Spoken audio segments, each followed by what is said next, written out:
Altamont Free Concert, California, 6 dicembre 1969. Durante l'esibizione dei Rolling Stones, un giovane afroamericano di nome Meredith Hunter si avvicina al palco ed estrae una pistola. Alan Passaro, membro del famoso gruppo di motociclisti Hells Angels, si avventa su di lui con un coltello e lo uccide. Le telecamere presenti per registrare il concerto catturano l'aggressione brutale di Passaro su Hunter.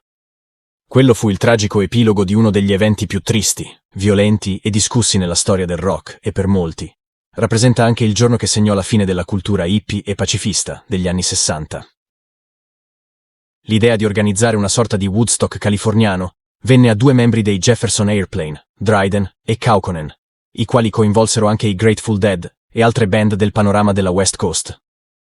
L'invito fu successivamente esteso anche ai Rolling Stones, che in quel periodo si trovavano già negli Stati Uniti per un tour. La band inglese accettò di partecipare all'evento per due motivi. Il primo era per placare le critiche, anche da alcuni organi di stampa americani, riguardo ai prezzi dei biglietti dei loro concerti. L'evento in programma, infatti, prevedeva l'accesso gratuito. Il secondo motivo era legato al desiderio di compensare la loro assenza al Festival di Woodstock, svoltosi pochi mesi prima, ad agosto dello stesso anno.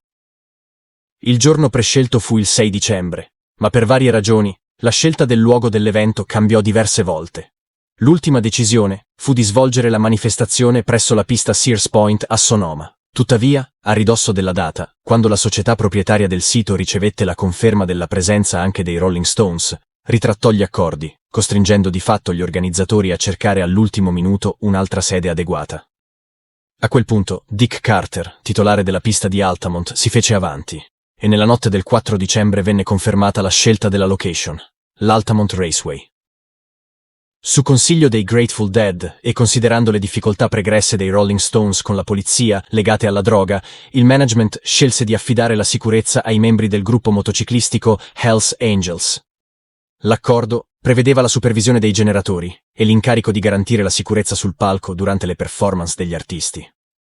Come compenso, a ciascun membro degli Hells Angels veniva promessa una somma di $500, da utilizzare per l'acquisto di birra. Confermato il luogo, il personale addetto alla sicurezza e le band partecipanti si giunse alla mattina del 6 dicembre.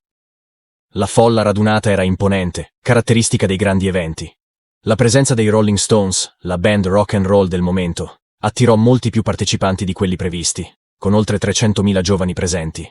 Ma fu chiaro fin da subito che il limitato tempo a disposizione per organizzare l'intero evento e il cambio di location all'ultimo minuto non favorirono né gli organizzatori né il festival stesso.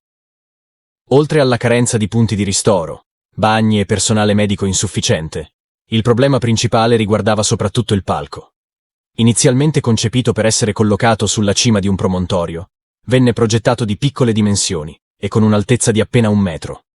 Tuttavia, nella pista di Altamont, al contrario, ci si trovò costretti a collocarlo in una conca, priva di barriere e con l'alto rischio di subire la pressione della folla. Un'altra situazione che destò immediata preoccupazione fu il rilevamento dell'ampio e spasmodico consumo di droghe da parte dei giovani presenti, in particolare di LSD, l'allucinogeno ampiamente diffuso nella controcultura psichedelica di quegli anni. Nonostante le premesse poco rassicuranti, il concerto ebbe inizio. I primi a salire sul palco furono i Santana, reduci dal successo di Woodstock. Tuttavia, la loro performance durò meno del previsto. Durante l'esibizione, infatti, qualcuno cercò di salire sul palco e venne scaraventato giù dagli Hells Angels. La situazione precipitò nell'arco di pochi minuti, culminando con lo scoppio della prima rissa tra il gruppo di motociclisti e il pubblico che si trovava nelle prime file. In seguito a questo violento sviluppo, la band, in segno di protesta, abbandonò il palco. L'episodio innalzò immediatamente il livello di tensione. Tra gli stessi spettatori iniziarono i primi problemi, e una donna venne colpita in testa da una bottiglia. Dall'altra parte, gli Hells Angels, molti dei quali già ubriachi e incaricati dal management di evitare che la folla assalisse il palco, si equipaggiarono con stecche da biliardo e catene. Ristabilita almeno apparentemente la situazione, fu la volta dei Jefferson Airplane, della vicina San Francisco. La band però, già al secondo brano, The Other Side of This Life, si trovò costretta ad interrompere l'esibizione e a richiamare la calma. Nel giro di pochi secondi, infatti, quasi tutti gli Hells Angels saltarono giù dal palco e si scagliarono con violenza contro chiunque si trovasse nelle vicinanze. L'ira dei motociclisti era dettata dal fatto che qualcuno nelle prime file aveva rovesciato a terra una delle loro moto. Marty Balin, membro dei Jefferson, cercò di placare gli scontri, ma venne colpito da 2 pugni in volto da uno dei motociclisti. Paul Kantner ringraziò sarcasticamente gli Angels per aver messo KO il cantante e con il microfono ancora acceso discusse apertamente con uno di loro, Angel Bill Fritsch. Apparentemente, l'unico momento di tranquillità si registrò durante l'esibizione dei Flying Burrito Brothers. Ma appena la band di Los Angeles lasciò il posto al gruppo composto da Crosby, Stills, Nash e Neil Young, scoppiarono di nuovo risse e disordini. Si narra che Stephen Stills durante la performance sia stato ripetutamente pugnalato a una gamba da un Hells Angel completamente ubriaco e fuori di sé, con un raggio di bicicletta affilato. Nel frattempo, i Grateful Dead, che avrebbero dovuto suonare prima dei Rolling Stones, tramite il batterista dei Santana Michael Shrive, vennero a conoscenza dell'incidente avvenuto durante la performance dei Jefferson Airplane e dello svenimento di Balin dopo i pugni ricevuti da un membro degli Angels. La band a quel punto decise di non esibirsi e se ne andò. Gli Stones, già all'arrivo in elicottero, percepirono immediatamente che la situazione non era delle migliori e che stava pericolosamente sfuggendo di mano. Infatti, come raccontò un mese più tardi lo stesso Mick Taylor, circa 5 minuti dopo il nostro arrivo, appena scesi dall'elicottero, ero con Mick e c'erano un paio di guardie del corpo con noi. In quel momento un ragazzo si fece strada e colpì Mick in faccia con un pugno. La cosa mi sconvolse, eppure nonostante quell'episodio, non avrei mai immaginato tutto quello che sarebbe successo dopo. La delusione per l'assenza dei Grateful Dead si diffuse nell'intera folla, accentuando la sensazione di frustrazione e agitazione. E il calare della sera, accompagnato dall'intensificarsi del freddo, contribuì ulteriormente, quasi come se ce ne fosse bisogno, a creare un'atmosfera ancora più carica di tensione. In quel momento cruciale, secondo le testimonianze raccolte dopo l'evento, il giovane afroamericano di 18 anni, Meredith Hunter, si diresse dal centro della pista verso la sua auto. All'interno c'erano già la sua ragazza Patty e altri 2 amici, esausti e impauriti a causa dei disordini.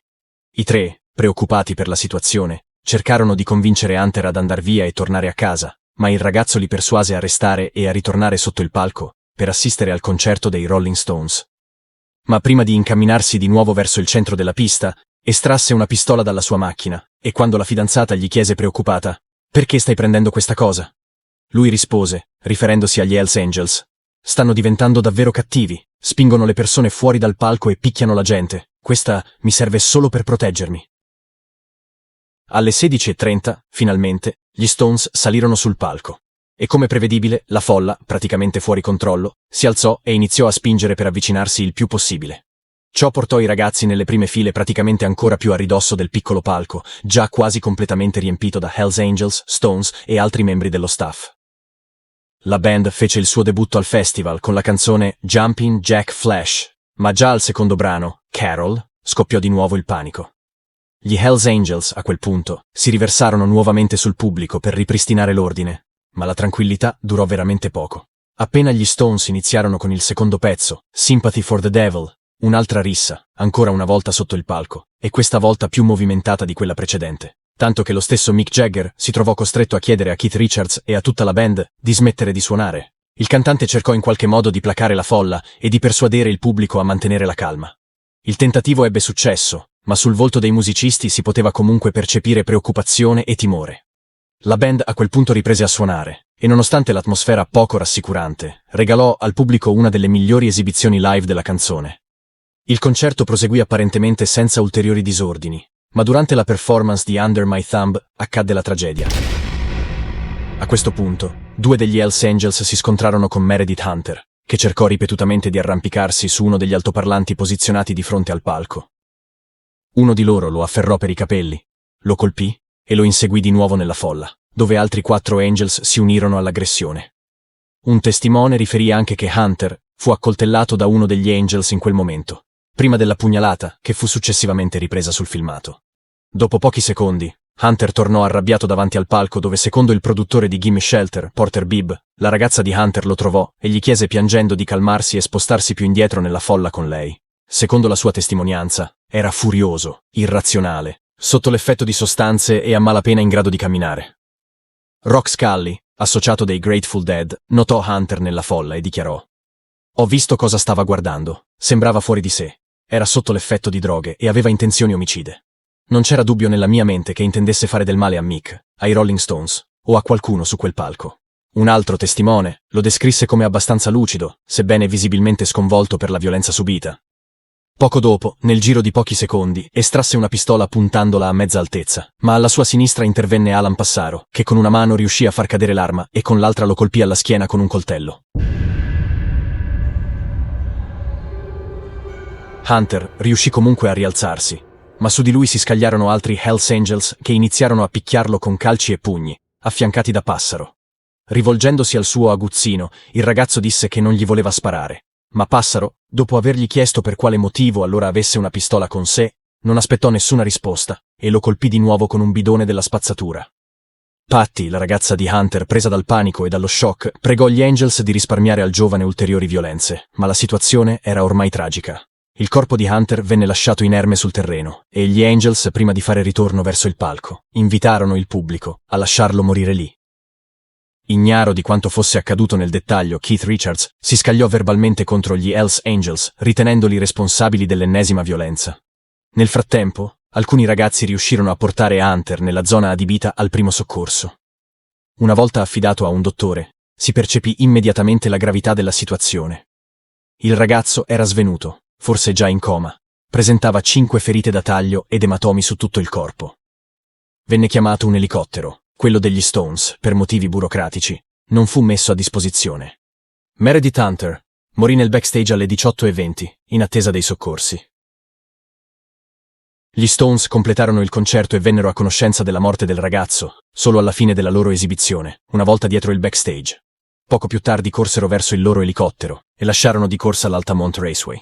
Chip Monk, il famoso progettista di luci di Woodstock e del Fillmore, tornò a casa con 4 denti rotti a causa di una disputa avuta con 2 Hells Angels, intenzionati a rubare il tappeto utilizzato dagli Stones sul palco. Monk fu anche l'unico a recarsi di persona dalla madre di Hunter, per presentare le sue scuse per la morte del figlio. Gli Stones inviarono alla donna una somma di $10.000. L'autopsia sul corpo di Hunter confermò la presenza di metanfetamine. Pochi giorni dopo, la polizia fermò Passaro a bordo di un'auto insieme ad altri membri degli Angels, e il giovane di 21 anni venne arrestato con l'accusa di omicidio. Il concerto costò la vita a 4 giovani. Oltre a Meredith Hunter, altri 2 ragazzi morirono investiti, mentre un altro, sotto l'effetto di LSD, perse la vita cercando di attraversare un canale. Durante l'evento si registrò anche la nascita di 2 bambini.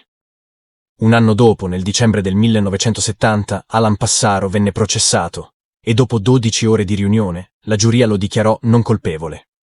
Secondo i giudici, la sua azione fu giustificata come legittima difesa.